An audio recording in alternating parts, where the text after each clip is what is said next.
Eu acho que o primeiro ponto que eu gostaria de comentar era sobre o desafio que você teve coordenando o serviço de pesquisa clínica, porque muita gente, né, não acreditava que isso seria possível há 4 anos atrás, que era uma coisa que era muito remota ainda para uma cidade como Maceió ter um centro de pesquisa clínica em oncologia dedicado, e a gente vê essa realidade aí começando a acontecer e muito em breve a gente vai disponibilizar diversas pesquisas, né, seja de iniciativa própria, seja junto às multinacionais, de novos pacientes, de novos tratamentos para os pacientes aqui de uma maneira local.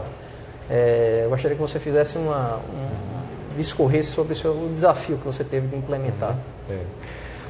A pesquisa clínica trouxe para Alagoas, para o cenário oncológico de Alagoas como um todo, um grande salto, porque a gente teve a oportunidade de trazer algo que nós não tínhamos no estado, né? Então a pesquisa clínica ela existia em outros centros e aí a gente acaba trazendo essa realidade para cá.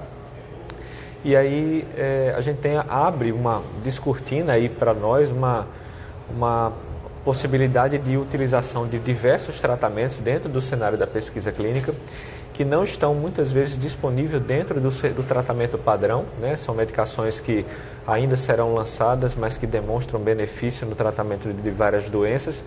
E aí os pacientes têm a oportunidade de utilizar em primeira mão, se é que eu posso dizer assim, muitas terapias de eficácia comprovada. E com isso a gente amplia o nosso leque de tratamento, né? Ele passa da possibilidade do tratamento padrão para o tratamento da pesquisa clínica. Ou seja, muitas vezes um paciente que teria que ir para São Paulo, teria que ir para um centro maior, até eventualmente para o exterior, né? Ele agora começa a ter a disponibilização dessas drogas aqui no nosso centro.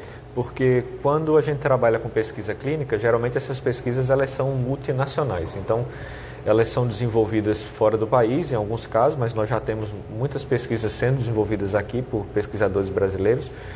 E aí os centros do mundo inteiro recrutam pacientes para aquele determinado estudo e a gente tem a oportunidade de trazer esse cenário internacional para cá. Então você tem a qualidade dos estudos internacionais com toda a rigorosidade ética que os estudos são impostos, né? A aprovação dos comitês de ética, da Comitê Nacional, da Anvisa. E aí você tem um trabalho muito sério que é desenvolvido no mundo inteiro, você consegue ter esse mesmo trabalho sendo desenvolvido aqui. Com o mesmo rigor que às vezes é feito no Hospital Americano. Exato, com o mesmo rigor técnico. Então, e às vezes, eventualmente, até sendo uma mesma pesquisa que começa no mesmo momento, num hospital grande de oncologia nos Estados Unidos, pode começar ao mesmo tempo. Exatamente. Que nós aqui na Medial. Quando esses estudos eles abrem, o mesmo estudo, aquela mesma molécula que está sendo utilizada nos participantes de pesquisa naquele centro no Japão, nos Estados Unidos, na Europa, ele está sendo utilizado aqui. Há uma coordenação imensa internacionalmente entre as empresas, toda a logística para a medicação, para o recrutamento, para o envio das informações para o time central, para a avaliação dos dados. E todos esses dados, os pacientes que participam da pesquisa aqui entram e conseguem fornecer dados para a aprovação de futuros tratamentos no mercado da oncologia. Perfeito, perfeito.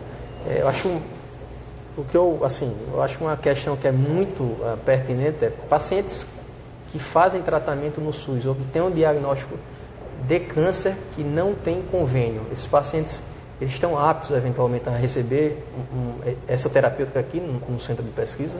Sim, o tratamento oncológico dentro do cenário de pesquisa ele independe de onde esse paciente é proveniente. Por exemplo, um paciente que se ele se enquadrar dentro dos critérios para entrar naquele determinado estudo, existem dezenas de estudos abertos ao mesmo tempo, e aí quando o paciente se encaixa para aquela determinada doença, para aquele estágio de doença e ele é um candidato em potencial, ele pode fazer parte daquele estudo clínico. Lógico que isso passa por alguns critérios e tem que ter o consentimento do paciente em participar. Mas uma vez essa etapa de triagem inicial sendo efetivada, ele pode sim, seja do sistema público, seja dentro do sistema privado, porque muitas vezes, mesmo ele estando dentro do sistema privado, as opções oficiais, digamos assim, de tratamento se esgotam. E aí você precisa, isso é uma estratégia cada vez mais incentivada no mundo, a opção de oferecer pesquisa clínica, principalmente para tumores que são muito raros e que você tem uma dificuldade de ter embasamento para tratamento. Então, isso é uma opção daquele paciente que saiu do que era o padronizado. Isso não significa dizer que ele vai receber um tratamento inferior ao padrão. A gente tem que lembrar que o que é o padrão hoje, há um tempo atrás, foi estudo clínico. Então, e que muitas vezes você vai falar sobre os estudos anteriores, né? Fazer um fase 2 que comprova o benefício. Exatamente. Né? Então, tudo é muito bem pensado. Assim. O paciente, para entrar dentro do cenário de pesquisa clínica, para que ele receba aquele tratamento já passou por décadas de pesquisa, em que você consegue comprovar que ele é seguro, de que ele não tem efeito colateral que é nocivo e de que o paciente está apto a comparar, geralmente, com aquilo que é o padrão. Então, na verdade, são estudos já no final do desenvolvimento da molécula, já para que a molécula entre no cenário de comercialização. Então, você consegue, principalmente para esses tumores raros, oferecer potenciais tratamentos que podem ser úteis dentro desse cenário. E isso acontece dentro do cenário da pesquisa clínica, sem custo para o participante.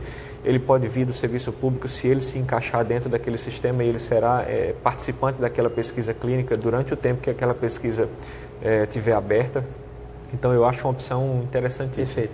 Então, só vou repetir porque eu acho muito importante isso. Então, qualquer paciente do SUS, ele também, eventualmente, estando dentro dos critérios da pesquisa, ele vai estar apto a receber esse tratamento aqui através do centro de pesquisa da Mediade. Sim, então com a pesquisa clínica funcionando, a gente sempre orienta, hoje em dia a informação ela é divulgada de uma forma muito mais ampla e os pacientes têm acesso a essa informação. Então, se você tem dúvida, se você observou e você tem conhecimento de que existe, por exemplo, uma pesquisa clínica que possa se encaixar para aquela determinada doença, converse com seu médico assistente. E há essa possibilidade, sim, de que os pacientes, sejam pacientes oncológicos candidatos à pesquisa, eles possam fazer parte do cenário da pesquisa, sim. Ótimo, ótima notícia.